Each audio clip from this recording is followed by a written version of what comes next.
Hey Rod, in the process of buying a home, what home buying mistakes should I avoid?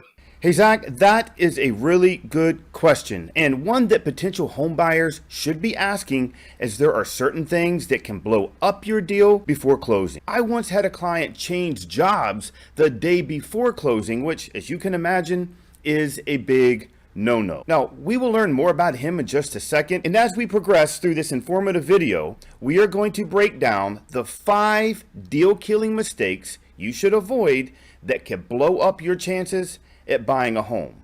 And we're getting started right now.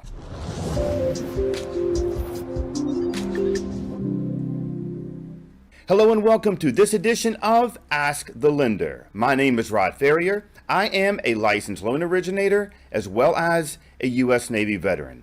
Do me a favor and click that subscribe button as well as that bell right there to get notified when I post more helpful content just like this. Zach, let's start with the 5 deal-killing mistakes you should avoid while you are buying a home. Now, they are in no particular order, as they will all prevent you from buying a house, and depending on your situation, may leave you homeless. So with that being said, let's jump right in.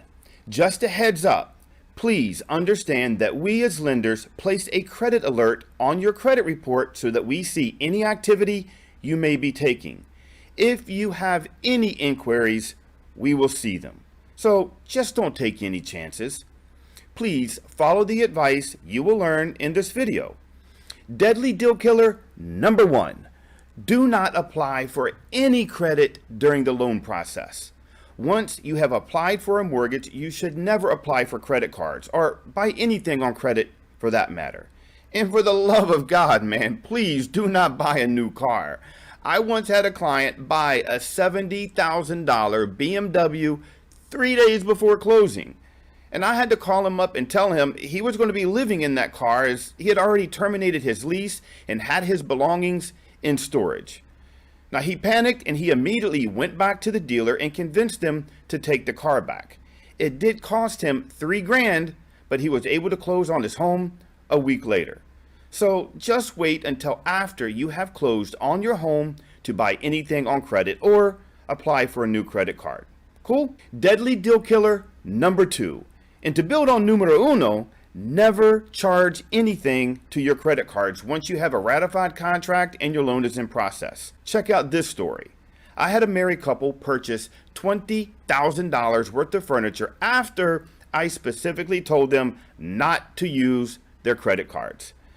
They had to return all of that furniture and closing was delayed for 2 weeks. They too were almost homeless. So as with number 1, just wait until you have signed the closing documents on your home to make large purchases. Deadly deal killer number 3. Do not make large deposits or withdrawals from your bank account during the mortgage process. As lenders, we are highly regulated to prevent money laundering. Any large deposits outside of your normal paycheck will need to be documented with the paper trail. And that's usually bank statements, a bill of sale, and look, this also includes Venmo, Cash App, PayPal, and other similar money transfer apps as well. Some mortgage programs like the Maryland Mortgage Program and VHDA or Virginia Housing Development Authority have income limitations as they are for low to moderate income buyers. These programs have even higher regulations, so be mindful of what is coming in or going out of your bank accounts. Deadly deal killer number 4. Do not accept cash or a money order if you have family members providing you a gift for closing. Use a personal check or a cashier's check from their bank and save the receipt. Just like in number 3, we as lenders have to document exactly where the funds to close are coming from. Remember, we are highly regulated from money laundering. Make sure to take a photo of the check as well as provide the funds or proof of the funds have been deposited into your bank account. Ask whoever is giving you the money to get a printout from the bank teller showing that the money and check clearing their account. Deadly deal killer number 5. Do not quit or change jobs or take extended time off of work during the loan process. Doing so will most likely kill your deal or, at best, delay closing for 30 days in order to obtain pay stubs from that new job.